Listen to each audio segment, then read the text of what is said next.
এখন পোলার স্থানাঙ্ক এবং কার্তেশীয় স্থানাঙ্কের যে সম্পর্ক এই বিষয়ে আলোচনা করব। কার্তেশীয় ও পোলার স্থানাঙ্কের সম্পর্ক।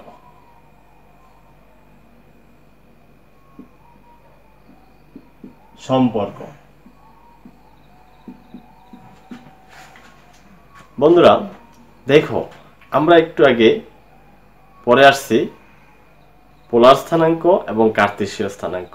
এই পোলার স্থানাঙ্ক এবং কার্তেশীয় স্থানাঙ্ক দুটি কিন্তু একটা বিন্দুতেই উৎপন্ন করবে। যেমন দেখো, এই x ও x ড্যাশ,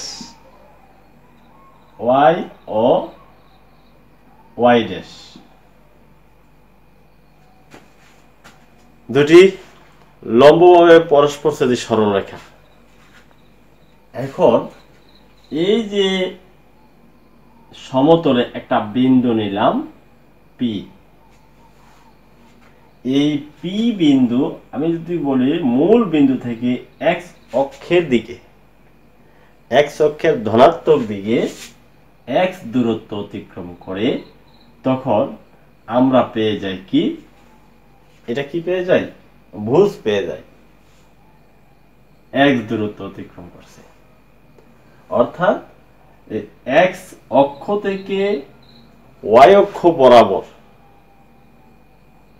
x অক্ষ থেকে y অক্ষ বরাবর যদি আমি অগ্রসর হই, তাহলে এটা কি হবে, এই যে দেখো, এটা কি হবে, এটা হবে y একক দূরত্ব। আবার y অক্ষ থেকে x অক্ষ বরাবর যদি আমি অগ্রসর হই, তাহলে এটা হয়ে যাবে কি, এটা হয়ে যাবে x একক দূরত্ব। তাহলে P বিন্দুর স্থানাঙ্ক আমি পেয়ে গেলাম x y। ঠিক আছে, এখন আমি যদি চিন্তা করি, এই যে মূল বিন্দু থেকে যদি আমি এভাবে একটি রেখা টানি, তাহলে কি হলো, P ও এখানে একটা বিন্দু দিয়ে দিলাম M, P ও M একটি সমকোণী ত্রিভুজ উৎপন্ন হয়ে গেল, এবং এখানে একটি থিটা কোণ উৎপন্ন হলো, এবং অ বিন্দু থেকে আর দূরত্বে অবস্থিত যে P বিন্দু আছে, P বিন্দুর আরেকটি স্থানাঙ্ক আমি পেয়ে গেলাম কি, আর থিটা, অর্থাৎ পোলার স্থানাঙ্ক। তাহলে আমরা দেখতেছি যে এই যে এখানে P বিন্দুতে কার্তেশীয় স্থানাঙ্ক এবং পোলার স্থানাঙ্ক। তাহলে কার্তেশীয় স্থানাঙ্ক আমরা কিভাবে পেলাম, মূল বিন্দু থেকে x অক্ষের দিকে x দূরত্ব অতিক্রম করেছি, আবার মূল বিন্দু থেকে y অক্ষের দিকে y দূরত্ব অতিক্রম করেছি, তখন আমরা পেয়ে গেছি কার্তেশীয় স্থানাঙ্ক। আবার যদি চিন্তা করি যে ঘড়ির কাঁটার বিপরীত দিকে ঘুরে এখানে থিটা কোণ উৎপন্ন করেছে, এবং মূল বিন্দু থেকে একটা বিন্দুতে গিয়ে একটা বিন্দু পর্যন্ত যে দূরত্বটা পেয়েছি, সেটা পেয়েছি কি, ব্যাসার্ধ স্থানাঙ্ক। আবার এখানে পেয়েছি কোণ স্থানাঙ্ক। তাহলে এই P বিন্দুতে আমি কি পেয়ে গেলাম, পোলার স্থানাঙ্ক এবং কার্তেশীয় স্থানাঙ্ক। এখন আমরা যদি এভাবে যোগ করে দেই, তাহলে কি পেলাম, একটা সমকোণী ত্রিভুজ। তাহলে POM ত্রিভুজ POM এর মধ্যে আমরা কি পাই, দেখো, POM এর মধ্যে আমি যদি চিন্তা করি সাইন থিটার সূত্র কি, লম্ব বাই অতিভুজ। তাহলে লম্ব হলো y, অতিভুজ হলো r। তাহলে আমি এখানে পেয়ে গেলাম কি, y সমান r sin থিটা। এরপরে যদি cos থিটার সূত্র বের করতে চাই, তাহলে কি হবে? ভূমি বাই অতিভুজ।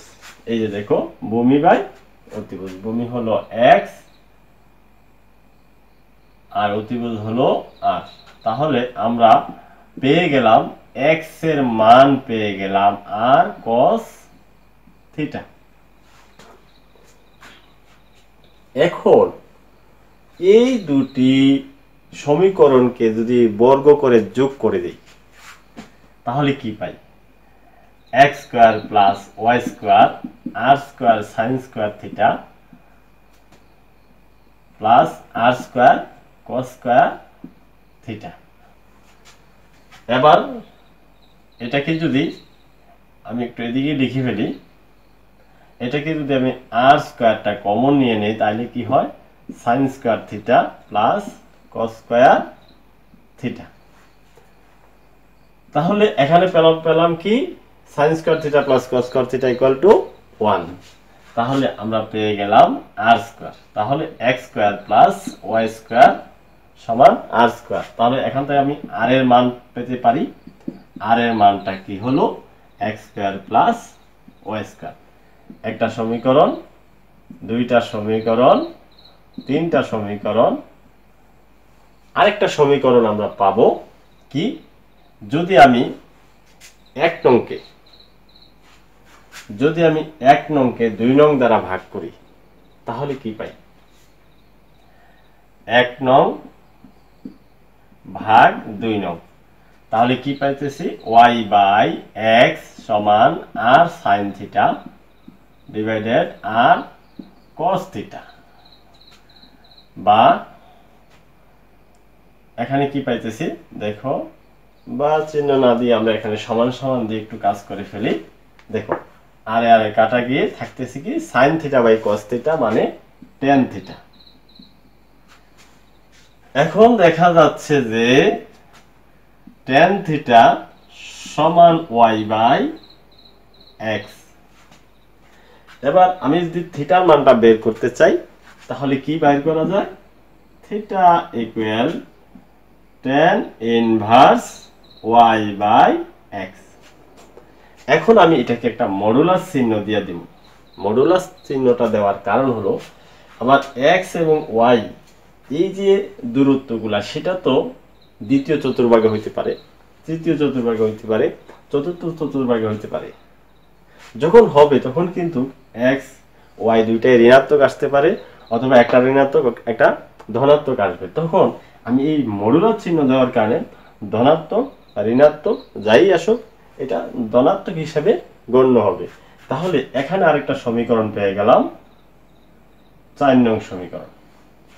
এই যে 4টি সমীকরণ পেয়েছি, মূলত এই 4টা সমীকরণই প্রকাশ করে কার্তেশীয় এবং পোলার স্থানাঙ্কের সম্পর্ক। এ হলো আমাদের কার্তেশীয় এবং পোলার স্থানাঙ্কের সম্পর্ক। কার্তেশীয় ও পোলার স্থানাঙ্কের মধ্যে সম্পর্ক। এই পর্যন্ত আমার